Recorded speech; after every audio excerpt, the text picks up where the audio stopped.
Hello and welcome to Skyline, ladies and gentlemen. I'm Dhruti Athri. Today, the world is watching a series of developments that sound completely different on the surface.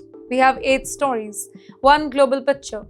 And let's start with America tonight, where an active duty military officer has decided that speaking against his own government, it is worth risking his career. What happens when a soldier decides that his oath to the Constitution is more important than staying silent? That is the question now surrounding Major Jason Watson, a US military Air Force officer who has publicly criticized the Trump administration's war in Iran. And this is not an ordinary political protest.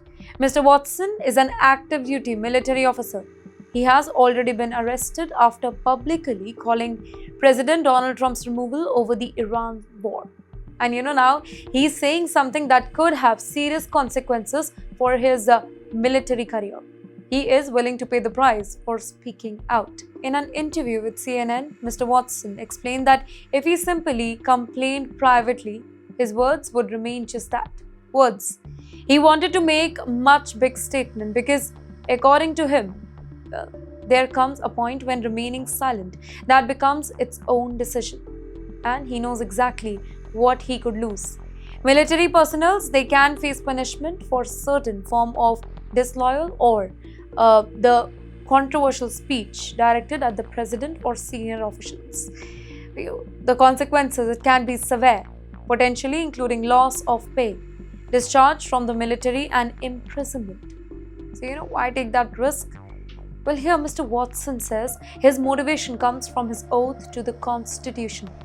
He has described the US military action against Iran as American aggression and compared it with the Russia's invasion of Ukraine. Well, he has also argued that the war was a choice made by the president despite opposition and concerns within the administration.